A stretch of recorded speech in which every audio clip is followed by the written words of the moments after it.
You say you want peace. You swear on everything holy that you dream of a life without problems, without debt, without the emotional roller coasters that make you sick in the morning. You convince yourself that your main goal is harmony. But let's be brutally honest. How long can you last when everything is really good? Not a day, not a week, but just a few hours of total, unconditional well-being. At first, you exhale, finally. But an hour passes, then another, and the itching starts. At first, barely noticeable, somewhere in the back of your mind. The silence begins to ring in your ears. You start to feel physically uncomfortable in your own skin. It feels like life is stopping, like you are turning into stagnant swamp water, like you are missing out on something, like if the cannons aren't roaring and shells aren't exploding right now, then nothing important is happening. And your subconscious, like an old circus horse hearing the music, starts looking for the ring to run around. It starts looking for a trail of a problem, a trail of conflict, a trail of drama. You start scanning the horizon. Where's the catch? You check your phone. Where are the bad news? You peer into your partner's face. They seem to be smiling, but something is wrong. Maybe they've grown cold. And if there is no problem, you create one. Masterfully, with virtuosity, you start a fight out of nowhere over an unwashed cup. You get involved in a project that is destined to fail, but will give you plenty of sleepless nights. You recall a 10-year-old grudge and start picking at that scab until fresh blood flows. And then, oh, miracle, you come alive. Your eyes light up with a predatory gleam. Your muscles fill with strength. Your breathing quickens. Once again, there is something to fight. Once again, there is something to overcome. Once again, there is an enemy. Once again, there is meaning. You have fallen into the cunningest, most unobvious trap of the mind. You have become an addict, and your drug is suffering. You are hooked on cortisol and adrenaline as the only available fuel that makes you feel alive.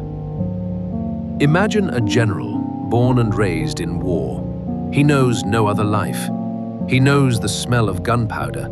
He can sleep under artillery fire. He reads minefield maps like a genius. His entire personality, his entire pride, his entire self-identification is built on the ability to survive in hell. He is a hero as long as hell is all around. And suddenly, peace is declared. The enemy is gone. The trenches are overgrown with grass. The headquarters is disbanded. Silence. Birds are singing. What is this general to do? Do you think he rejoices? No, he is in panic. He paces his house in his dress uniform and cannot find a place for himself. He doesn't know how to plant gardens. He doesn't know how to simply drink tea on the porch and watch the clouds.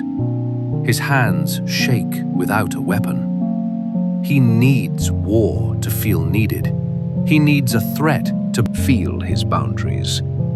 He needs pain to feel his density. Without war, he is nobody, an empty space, an old man in strange clothes. So are you. You realize that suffering gives you a purpose happiness never could. Suffering is a very cheap, very accessible way to get meaning in life.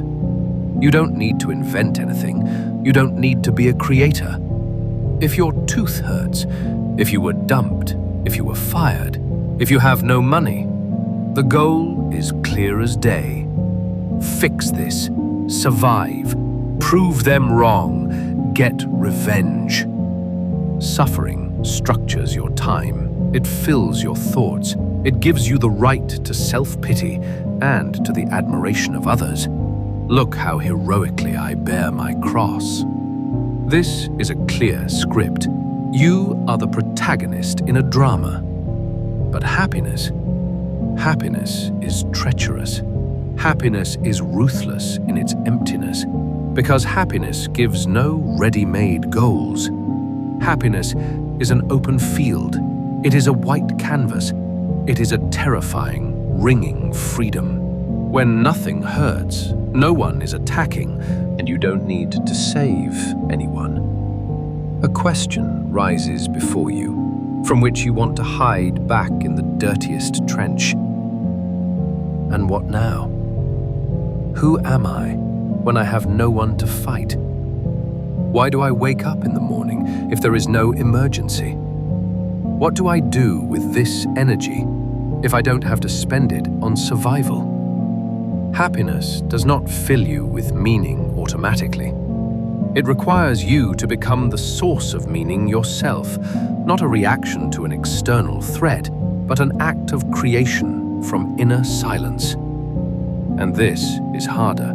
This is a responsibility of a completely different level. It is much easier to be an unhappy hero fighting fate than a happy creator who simply lives. We are used to thinking that hard means important. We were taught this from childhood. No pain, no gain. Life is not a walk in the park. We believe that value only lies in what came with blood, sweat, and broken nerves. If something comes easily, we devalue it. We don't believe in easy happiness. We look for the catch. It can't be this good. It's definitely going to blow up now. And you blow up your own life yourself to beat fate to the punch. You return the familiar heaviness to yourself because heaviness for you equals reality. You ground yourself through pain. But listen to me now. The war is over. No one up there is keeping count of your scars. No one will give you a medal for how many years you suffered. The universe demands no sacrifices from you. It doesn't care if you suffer or dance. It is only your choice. Your armor has fused to your skin. I know. Taking it off will be painful and scary. You will feel naked, vulnerable, soft, unprotected. It will seem to you that without your struggle and drama, you will become pale, boring, and uninteresting, that you will have nothing to talk about with friends because you are used to uniting around problems, not around joy. But this is the illusion of that very general who forgot peaceful life. Real strength is not in endlessly taking a hit and enduring pain. Real strength is having the courage to lower your shield and remain open. Allow yourself this boredom of well-being. It is not boredom, it is peace. Your nervous system has simply forgotten what it feels like. It mistakes peace for death. But it is not death. It is soil. Endure this pause. Do not fill it with a new crisis. Break through it. Wait out this withdrawal from adrenaline. Look at this empty horizon of happiness not as a dead desert, but as a space of options. You no longer need to fix your life. It works. Leave it alone. Now you can start to play with it.